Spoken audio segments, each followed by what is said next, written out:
కొట్టాలా, కార్యకర్తలను భయభ్రాంతులకు చేయాలా, ఈ పార్టీ ఏదో అయిపోతుంది ఇంకా వైఎస్ఆర్సీపీ అనేది పార్టీ వాళ్ళందరినీ భయభ్రాంతులకు గురి చేసి అక్కడ ఏదో జరిగిపోతుందని ఏదో వాళ్ళు ఒక భ్రమలో బతుకుతూ ఉన్నారు.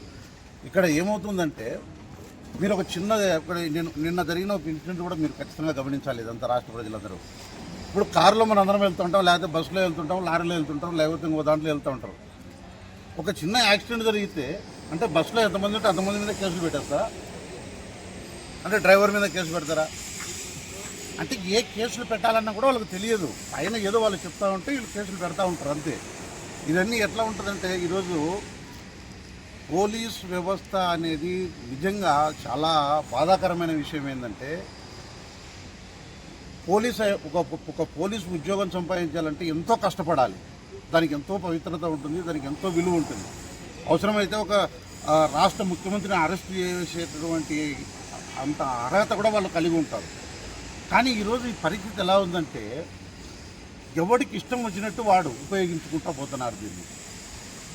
ముఖ్యంగా ఈ కూటమి ప్రభుత్వం వచ్చిన తర్వాత పోలీస్ వ్యవస్థ అనేది అది ఏం లేదు, వాళ్ళని కాపాడుకోవడం కోసం. మిగతాది ఏంటంటే ఎదుటి పార్టీ వాళ్ళకి భయాన్ని కల్పించాలి, వాళ్ళ ఇంట్లోంచి బయటికి రాకూడదు, ఎవడు ఏమీ మాట్లాడకూడదు. ఇలాంటి ధోరణిలో ఇలా వెళ్తూ ఉన్నారు. ఇది చాలా మంచి పద్ధతి కాదు.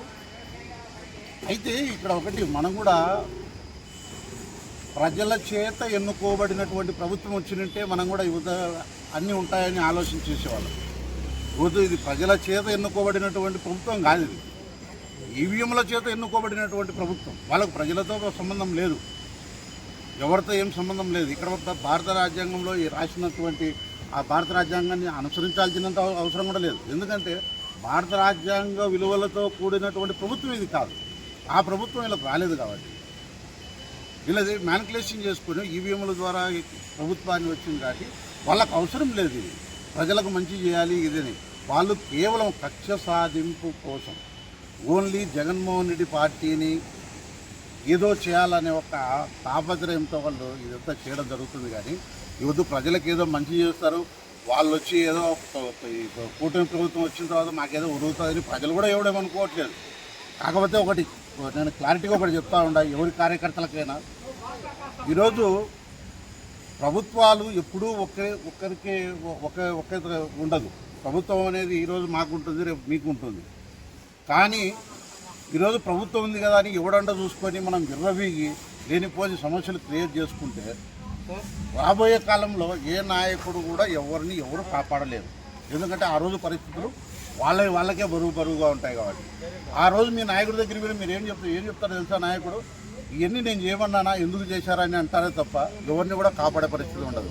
కాబట్టి ఎవరమైనా కూడా మనము ఒక సిస్టంలో ఉన్నప్పుడు ఒక సిస్టమ్ ప్రకారము మీరు మాట్లాడండి. ఏదైనా ఒక తప్పిదం ఉంటే ఆ తప్పిదాన్ని పట్టుకొని ఆ తప్పు మీద కావాలంటే కనుక మీరు ఏదైనా చేయొచ్చు. ఈరోజు మీరు చూస్తూ ఉన్నారు, ప్రజలందరూ గమనించాలి, వైసీపీ నాయకులు ఏమి మాట్లాడినా కూడా తప్పే, కనీసం నోట్లోంచి మాట వచ్చినా కూడా తప్పే ఉంటుంది. ఇదే కూటమి ప్రభుత్వంలో ఉన్నటువంటి ప్రతి ఒక్కరూ వాళ్ళ ఇష్టం వచ్చినట్టు వాళ్ళు మాట్లాడుతూ ఉన్నారు. వాళ్ళు ఎన్ని తిట్టినా కేసులు ఉండవు, కొట్టినా కేసులు ఉండవు, రేపులు చేసినా కేసులు ఉండవు, ఏం చేసినా చంపినా కూడా వాళ్ళకి మీద కేసులు ఉండవు. కాకపోతే ఈ కాలం ఎప్పుడు ఇలాగే ఉండదు. రాబోయే కాలం మళ్ళీ ఒకసారి మీరు దృష్టిలో పెట్టుకొని ప్రతి ఒక్కరం మసులుకుంటే బాగుంటుందని ఈ పరిస్థితి కరెక్ట్గా మళ్ళీ మీరు ఒకటికి 2 సార్లు ఆలోచన చేసుకొని మాట్లాడి ఈ పోలీసు వారికి కూడా నేను ముఖ్యంగా చెప్తా ఉన్నా, సార్ మీరందరూ ఎవరికి మీకు శత్రువులు కాదు. ఓపెన్గా నిజంగా తప్పు చేస్తే శిక్షించాల్సినటువంటి అవసరం ఉంది. ఆ శిక్ష మీరు వేసే హక్కు మీకుంది, అన్నీ ఉంటాయి. కానీ ఎవడో ఒక విధవ చెప్పాడని వాడి కోసము అనవసరంగా తీసుకెళ్ళి లేనిపోని సమస్యలు మీరు తెచ్చుకుంటూ మిగతా వాళ్ళని ఇబ్బంది పెట్టుకుంటూ రేపు రాబోయే కాలము మీరు ఇంతకంటే ఇంకా ఎక్కువ ఇబ్బంది పడాల్సి వస్తుంది. ఇవన్నీ మీరు గమనించాలి. ఈరోజు ఐపీఎస్లో అయితే రాజీనామా చేసే పరిస్థితి వచ్చింది. ఎక్కడైనా భారతదేశంలో ఎక్కడైనా చూశారండి ఒక ఐపీఎస్ ఆఫీసరు రాజీనామా చేసే పరిస్థితికి వచ్చింది? ఇంత దారుణమైన పరిస్థితుల్లో మనం బతుకుతూ ఉన్నాం. కాబట్టి నేను మళ్ళీ ఒకసారి చెప్తా ఉన్నా, కార్యకర్తలకు నాయకులకు ప్రతి ఒక్కరికి చెప్తా ఉన్నా, ఏ పార్టీ వాళ్ళైనా మనందరం కూడా మనం ఎంతవరకు మన లిమిట్స్లో ఉండి సిస్టంలో మనం మాట్లాడుకుంటూ సిస్టంలో